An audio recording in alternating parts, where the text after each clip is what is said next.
ایک صحابیہ رضی اللہ تعالیٰ عنہ کا بچہ پیدا ہوا شوہر کے فوت ہونے کے فوراً بعد، تو پیغمبر صلی اللہ علیہ وسلم سے پوچھا کہ یا رسول اللہ کیا عدت ختم ہو گئی؟ سب یہ سوچ رہے تھے کہ اتنی جلدی عدت کیسے ختم ہو سکتی ہے۔ پیغمبر صلی اللہ علیہ وسلم نے عقل کو استعمال نہیں فرمایا، پیغمبر صلی اللہ علیہ وسلم نے فرمایا جب اللہ تعالیٰ نے فرما دیا وَأُولَاتُ الْأَحْمَالِ أَجَلُهُنَّ أَن يَضَعْنَ حَمْلَهُنَّ،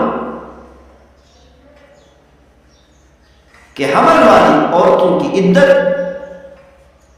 ان کی بچے کی پیدائش ہے۔ اگر چھوڑنے کی اجازت ہوتی، کسی مجبوری کی بنا پر چھوڑنے کی اجازت ہوتی، تو پھر اللہ تعالیٰ یہ حکم کیوں فرماتے ان الصلاۃ کانت علی المؤمنین کتابا موقوتا، کہ ایمان والوں پر نماز فرض ہے۔ فرض ہونے کا مطلب یہ ہے کہ کسی حالت میں معاف نہیں۔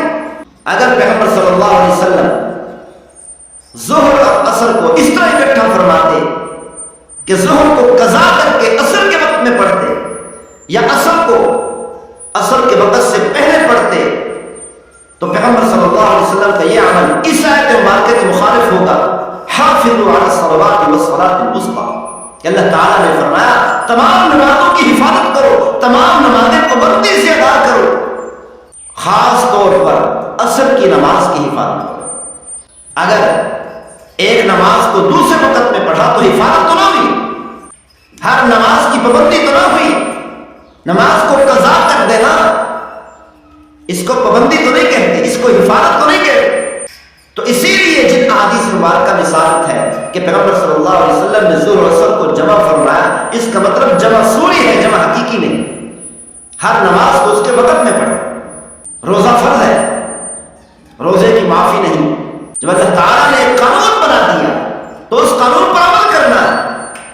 جب قانون بن گیا روزہ ہر مسلمان پر فرض ہے، تو پھر چاہے مزدور ہے، گرمی ہے، سختی ہے، پریشانی ہے، جس حالت میں ہے روزہ رکھنا فرض ہے۔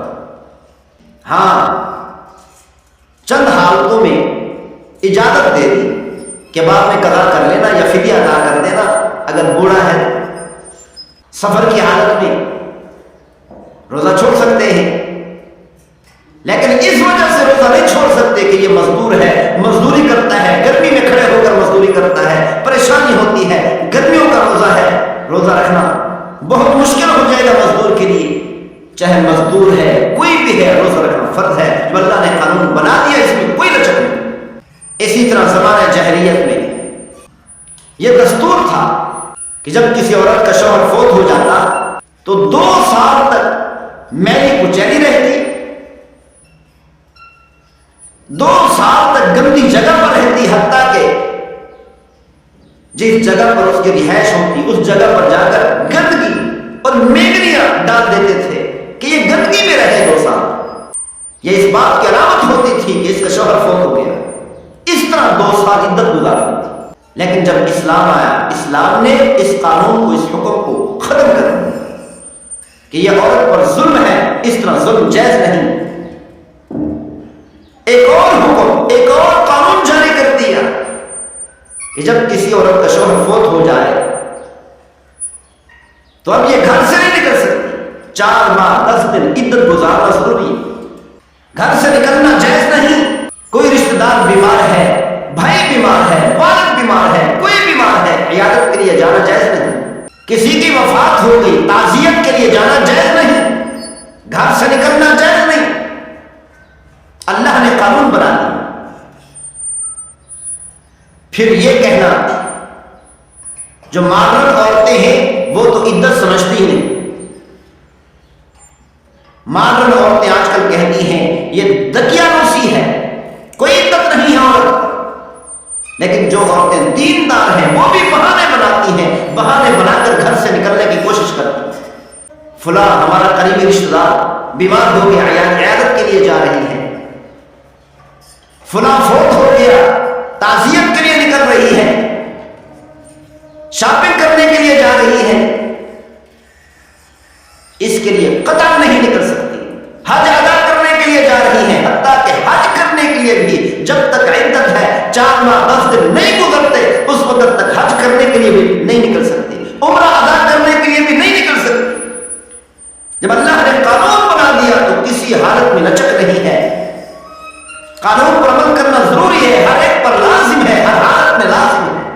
ہاں ایک صورت میں اللہ نے لچک دے دی، رخصت دے دی. اللہ نے کہہ دیا کہ اگر کوئی کمانے والا نہیں تو یہ عورت مزدوری کرنے کے لیے، روزی کمانے کے لیے دن کو نکل سکتی ہے، رات کو نہیں. یہ لچک مل گئی.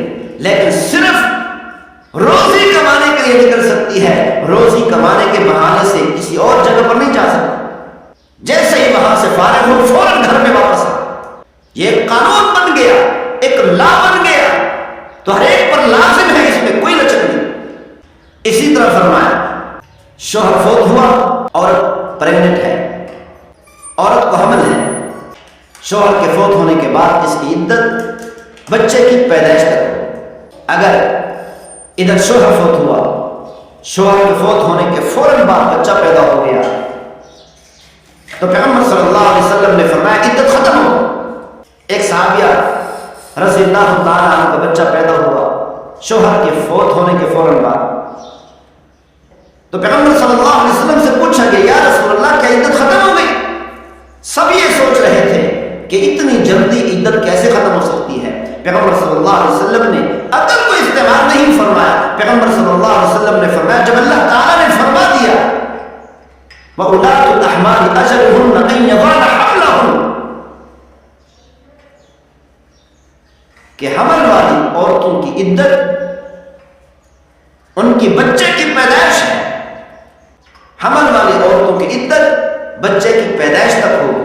جب اللہ نے فرما دیا تو اس کی عدت ختم ہو. یہ قانون بن گیا، لا بن گیا، ہر ایک پر لازم ہے. اس میں کوئی تبدیلی نہیں، کوئی عقل کا استعمال نہیں. شوہر کے فوت ہونے سے پہلے بچہ پیدا ہوا، اس کے فوراً بعد شوہر فوت ہو گیا تو اس عورت کی عدت 4 ماہ 10 دن ہے.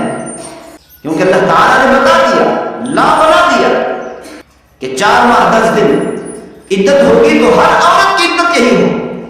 اب زیب زینت اختیار نہیں کر سکتے. یہ ضروری نہیں کہ میلی کچیلی رہے، یہ ضروری نہیں گندی جگہ پر رہے، گندگی میں رہے. پاک صاف جگہ پر رہ سکتی ہے، بنگلوں میں رہ سکتی ہے، کوٹھی میں رہ سکتی ہے، بیڈ پر سو سکتی ہے، مناسب کپڑے پہن سکتی ہے، نہا بھی سکتی ہے. میلی کچیلی رہنا ضروری نہیں. ہاں زیب زینت اختیار نہیں کر سکتی، سنگار نہیں کر سکتی. عدت میں 2 چیزیں لازم ہوتی ہیں. ایک تو زینت اختیار نہیں کر سکتی، مہندی لگانا، سرخی لگانا، کریم لگانا، زینت اختیار نہیں کر سکتی. اور دوسرا گھر سے باہر نہیں نکل سکتی.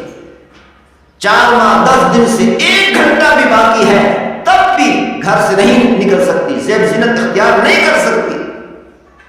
قانون ہے، اس میں کوئی لچک نہیں، ہر ایک پر لازم ہے، ہر حال میں لازم ہے.